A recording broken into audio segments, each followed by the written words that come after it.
I'm Kimberly Datchuk, editor of the AHNCA newsletter, and today I'm thrilled to be joined by Robin Mitchell to discuss her recent book, Venus Noire, Black Women and Colonial Fantasies in the 19th Century France, published by University of Georgia Press in January 2020. The book considers the representations of three Black women, Sarah Baartman, Ulrika, and Jeanne Duval in France. Robin connects the representations in France to national crises of identity in the face of the Haitian Revolution, changing political regimes and military losses, and social instability.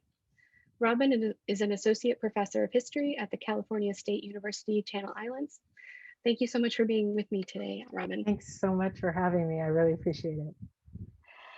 Before we get started talking about your book, I just want to congratulate you on publishing that at the beginning of this year. It's a really enjoyable read. It's so thoroughly researched, but still really accessible to a general audience. And I think that is an amazing feat for any book, let alone a first book. So congratulations. Thank you very much. I appreciate that. So I'll get started by asking you kind of your research path on this. You mentioned that this is a project that started as part of your master's and then grew over the intervening years. What was it that drew you to this subject and kept you with it for all that time? Well, I actually, when I went to graduate school, I actually thought I was going to study 20th century France.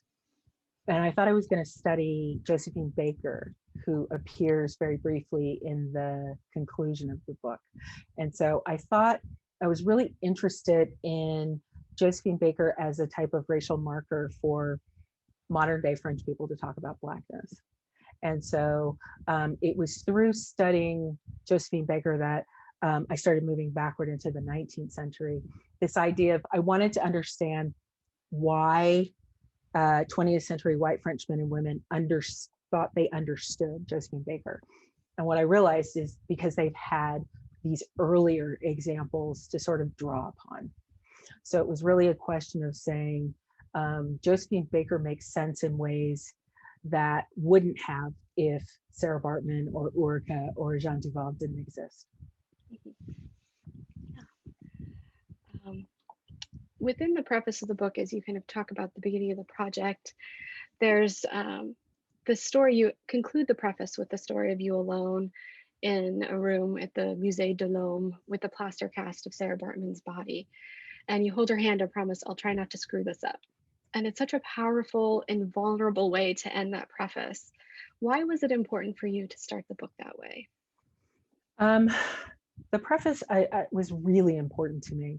It was important to me because I didn't want readers to look at these women as these sort of heroine super women. I wanted us to see them as human and with everything that entailed. And I worked on Sarah Baartman for my master's thesis and then moved on to that for my dissertation. And there's something very different about seeing in person what you've only seen in books, right? So I had seen all of the stuff that was attached to Sarah Baartman in books and things, but I'd never seen anything that I thought, I'm actually looking at something or I'm actually holding something that she also held, right? And so the plaster cast, although I don't believe the dimensions of it are accurate, I think Georges Cuvier embellished them. I also knew that this was probably the last thing her body touched, right? And so it really brought home for me the responsibility of telling their stories, not as heroic, but as human, as people who endured sometimes great degradation and humiliation and were able to continue on. And more importantly for me, able to leave just enough that we could find them again. Mm-hmm. And so I wanted to sort of state that that was part of the responsibility of a historian, was to try to get it right, was to try to both empathize with the lives of the people that we write about, but also, to remember our training, and those things come together. And I don't think they're mutually exclusive. And so it was sort of me saying to the universe, I get what an awesome responsibility this is, and I'll try not to screw it up. Yeah, it's a big responsibility, and it must have been so much work to try to get that right when there's so little that's left from the women themselves. I mean, so much of what you write about is filtered through mostly French men and women who Mhm. are white, who are fictionalizing their stories or Right, altering them to fit their purposes. And you were trying to find what you could uncover about these women that you could actually verify facts right. from their life. What were some of your challenges and successes during that research process? Well, I think you bring it up. There's just not a lot of them left in the archives because the people who control the archives didn't find them interesting. They found their white counterparts interesting. And so, there were many times writing this book where I thought, I'm really failing to do my job, because my job at the beginning was to say, I want you to be able to hear these women speak and have them tell whatever parts of their own story they could. And that just didn't happen. That the documents don't support that. But what I found is by looking, using those documents, using white Frenchmen, doing an autopsy, or a white French woman writing a poem or something like that, was there are these little moments of slippage where you actually hear them. So in the case of Sarah Bartman, Georges Cuvier writes about her after he has gotten permission to take her body and dissect it, and he's sort of musing about what he's doing, and he said, well, now I understand Black female sexuality. I wanted to see between her legs when she was alive, and she wouldn't let me. And it was in that moment I thought I heard the word no, and it was a word that, for better or for worse, he respected. And so for me, it was the idea that if I could only hear one word from her, no is a great word. Yeah. There's so much power in it that even in these moments where she had so little control over her person, that there was even one time that she said no, was really amazing, and really poignant for me. And so I had to sort of be creative in ways that surprised me. And I smile when I say that because I just did a talk with Annette Joseph Gabriel, and she was talking about, she's a historian who's written this wonderful book on Black women in the 20th century. And she talks about the importance of creativity and imagination and how important those are to like find another space to find your project. And so that's what I did. I looked at paintings on the wall and I scrutinized them to say, are there any Black faces in here? And if there are Black faces in here, why? What is the artist trying to do? And looking at art historians talk about this idea that there's a Black person in this picture because the artist wanted to demonstrate that they could paint lightness and darkness, right? As being really unsatisfying to me, because it's also a way of saying, I know the difference between whiteness and Blackness.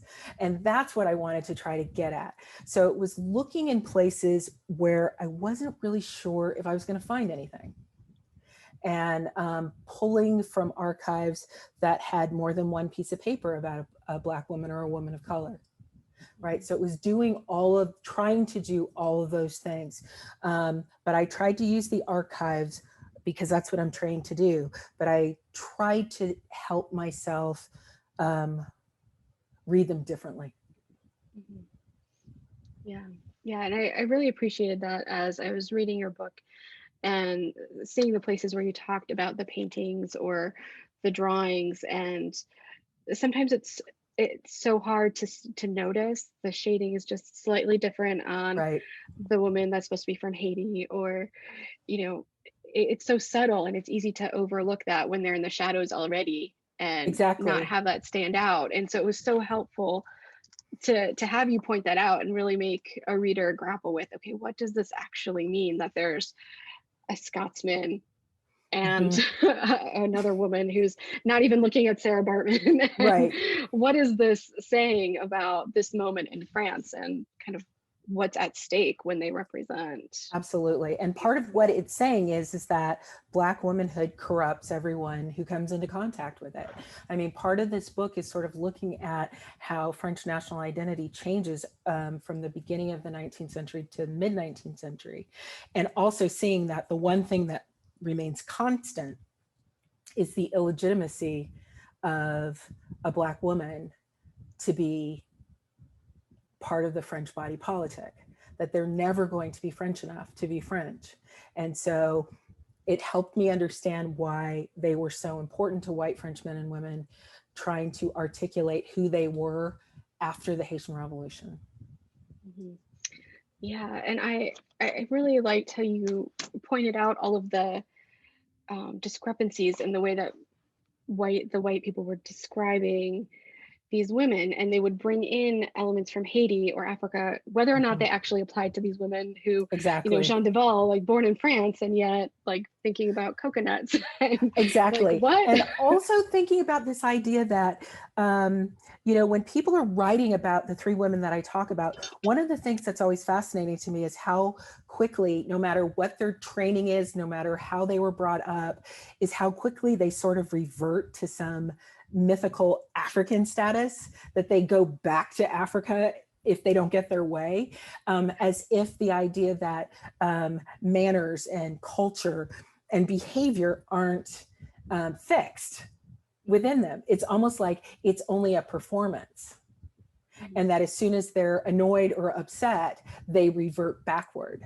And so it's really fascinating to me that Jean Duval, who is French, who speaks French, who lives in French, who has a white French father and most likely grandfather, who has sort of all the things that one would need to be French, is still considered not French. And I think looking at Duval's story sort of gets us to the point where we're like, okay, so what does a Black body need to do to be French? And the answer when I stop the book is they're incompatible. So white French men and women use the body and use the caricatures almost like puppet masters to sort of say things that they want to say in relative safety because they have a Black face in front of them. Yeah, and I think your examples of the Eureka Mania were really also really well put together to convey this point. Here's this woman who was raised in this aristocratic family, had an education.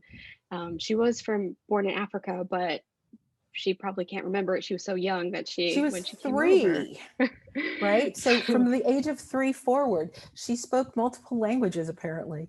She knew how to do all the things that aristocratic girls know how to do. And the only place that people can put her is, what are we going to do with her? Like, we can't have her marry a slave because she's above that, but we can't have her marry a white Frenchman because she's below that. And so she occupies this really weird space. And I think Orchomania highlights that, one, because that happens 21 years after her death, right? When the novel about her comes out. And then all of a sudden it's sort of, colors are named after her, clothes are named after her, food is named after her. She becomes a consumable. You can literally eat her. Yeah, that was the weirdest thing. I know, it's fascinating. I'm like, who names a biscuit after a person, right? But this idea that I was sort of fascinated by this idea that white French women could wear Blackness and then take it off. And that the importance of being able to take it off became really fascinating for me. But also at the same time that you've got these women that are playing with Blackness in a way that is potentially really fraught, right? Because even though they can take off Blackness, they're still putting it on first, right? And so what does it mean when you are tainted by that association? And I found, and Orchomania doesn't last very long, but it packs such a punch when it's there. I mean, everything they could pretty much attached to Ulrika, they did, the number of plays about her. And what I found particularly interesting about the plays is that the conversation wasn't around Ulrika, it was around white French women potentially lowering themselves by wearing blackface. Mhm. And the criticism that they were ruining what was best about them. And clearly what they were saying was what was best about them was their whiteness. Mhm. So it, looking at these examples, both these cultural examples, literary, paintings, doing all those things, I thought allowed us a view into French national identity that I hadn't really seen examined this way. Mhm. Like each of the women that I write about have been written about separately. And they've been written about in beautiful works. But I was more interested in looking at a historical trajectory and sort of looking at how does French national identity change over time? How is race and gender embedded and then erased from a notion of what it takes to make someone French? So putting them all together and looking at them over a longer period of time, I think was really important to get at some new ways of thinking about France in the 19th century. Mhm. Yeah, the idea of authenticity and what makes an authentic French person, um, and the idea that with Jean Duval as an actress, that there was something inauthentic about Right. actresses, that you can never really trust them. You Exactly. They're hiding behind their makeup and they're hiding it behind their, their trickery. And it's like, okay.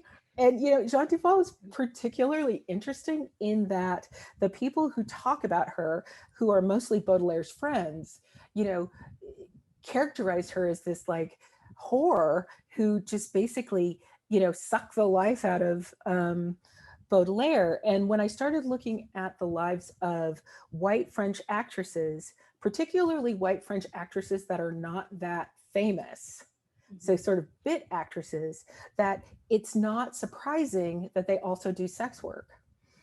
It's not surprising that they have multiple lovers. It's not surprising that their lives are precarious and they're making decisions about how they're going to live. What was different about Jean Duval, who also does all those things, what's different about her is a race. That suddenly in a Black body, sex work takes on a completely different connotation.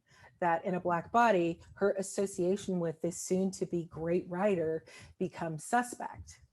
And if you look at if you look at his letters, Baudelaire's letters talking about her, there are moments he loves her, there's moments he loathes her. There's days he has no idea, what he feels. But at the end of the day, they were together for 30 years. And that demands our attention. And I don't think it can be sort of dismissed by saying she was a whore who didn't matter. She clearly mattered to Baudelaire, Mhm. which is what the point is, right? Mhm. And so it's sort of our responsibility as historians to find out why. Why, through the domestic abuse, through the affairs, through the misunderstandings, through terrible times and wonderful times, they kept coming back to one another. Mhm. Yeah, I found it fascinating the way that she was obviously friends, or at least friendly with all of his friends. She hung out Yes, with them. She was in Courbet's, the painter's studio, and then he ends up erasing her at Baudelaire's request. exactly. What do you think would have been different in our understanding, or what would have maybe been more challenging to demonize Duval if she had remained in Courbet's painting? I think the reason why she resists erasure, and if you look at Courbet's painting, I saw it for the first time in Paris. One, I didn't realize it was so huge. And I walked right up to the spot where Jean Duval had been erased, and you can see she's clear as bell. And I thought, wow, what a metaphor for the women that I write about. But part of this that is different with Duval is she outlives Baudelaire.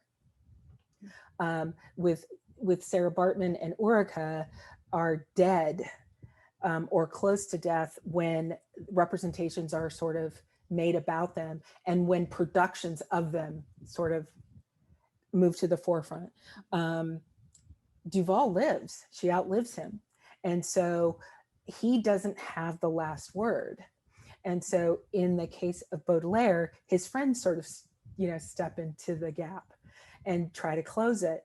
But, there are moments where, like, I think I read at one point, he was like, Jean and I are going here for dinner, so to think that he was surrounded by these amazing people and they had no idea of her is absurd, right? Like, she wasn't locked in her room, right? She went places with him. And I thought that was really, really important. But most of the attacks on Duval happen after Baudelaire has died, and they're trying to, his contemporaries, his friends are trying to sort of recoup him and move him back out of this sort of bohemian lifestyle back into sort of respectability. And that's when you get language like, she tricked him, or that, her sexuality overpowered him, or that, she led him to the depths of despair. And I thought, well, yeah, she did, but, right back at you. He did to her he hit her over the head with an anvil, for crying out loud. So, he's not a great guy. And he doesn't need to be a great guy, but we need to tell the truth about these historical actors, which, and in the case of Baudelaire, removing her is the only way to elevate him. And I find that deeply, deeply troubling, is that some of his most important work is associated with her. His life was associated with her.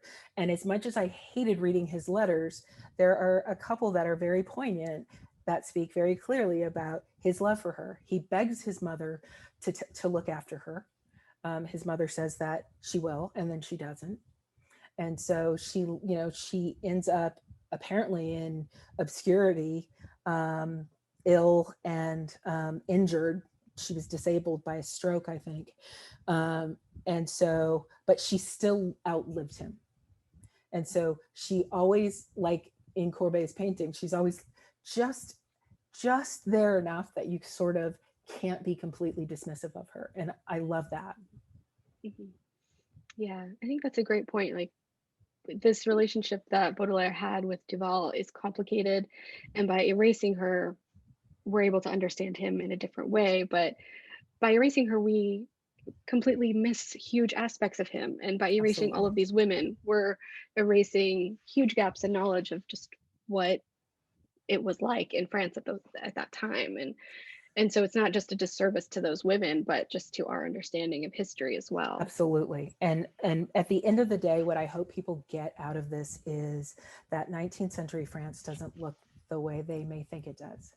That it was much more complicated and interesting, that France had a very complicated and long-term relationship with slavery and with racist behavior, and that while there weren't many Black bodies on French soil, they were there. And that itself complicates how we understand the story.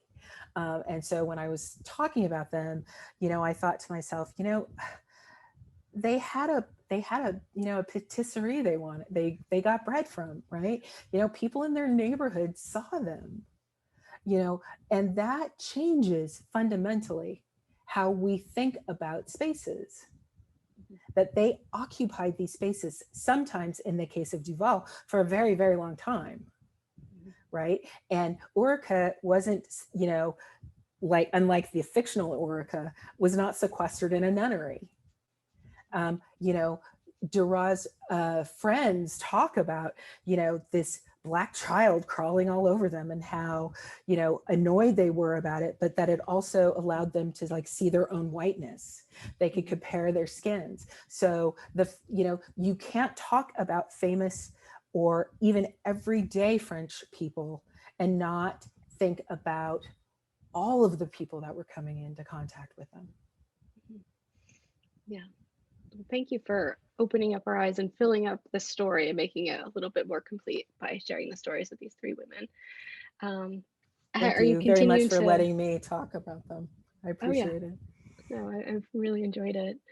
Are you continuing to think about these women or some of the issues that you covered in this book in your current research? My current research is moving backward into the 18th century. that there are a number, I'm still looking at Black women's lives, but there are a number of Black women who pop up in the 18th century on French soil, who are in many ways dramatically different from these three. And in other ways, really similar. But I was sort of interested in how certain kinds of stereotypes about Blackness and about Black womanhood specifically get started and sort of passed on. And so it made sense to me to move back into the 18th century when, you know, France has control, you know, and is at the height of its powers in terms of its colonies, its Black colonies. And so I thought I was going to move to Haiti and set the book there. But I've got a number of Black women that I'm looking at who are brought or bring themselves to France. And I thought it would be interesting to look at their lives under the monarchy and under the Minister of Marine who was in charge of slavery for France. Like, it's really interesting because France doesn't have slavery on its own soil. They're often able to hide that relationship that they have with slavery. But I mean, approximately 7 out of 10 jobs were dependent in some kind of way on the slave trade. So it's not something you can sort of simply leave behind. And if you go to other cities, you know, I'm thinking of Bordeaux, Blackness is in the architecture. I mean, you see these Black busts literally in the architecture of buildings. And so this idea that, you know, again, they sort of weren't touched by it is absurd. They had thousands of ships leaving France, headed toward these colonies, picking up enslaved bodies and moving them about. So I think for this book, I'm looking at the idea of Black women in nunneries, you know, in convents. And I'm also looking at Black women in the French court. So it'll be interesting for me to sort of see what happens when Black women get the potential to be in proximities of power and how scary that is. So I'm going to hang out in the 18th century. So I'll be looking at probably a lot more archival stuff than I did for this book. I found a couple of stories that I find really interesting and compelling. So hopefully the next book will be on France in the 18th century. Well, that sounds great. I'll look forward to that. Thank you. My last question is, anytime you're doing research and writing, it seems really important to practice some self-care and keep yourself like present and take care of yourself. Did you have some self-care practices that you were using while you're writing your book or that you're using now? That's such a good question, only because like the women that I write about in the book that you read, it was really difficult to write. These women oftentimes find themselves in such precarious circumstances. And it was traumatic for me writing about those stories. It was traumatic for me to see examples of exactly how they are degraded. And so there were many times where I put the book down. This book probably took a lot longer than it needed to, that I put the book down because it was just too hard.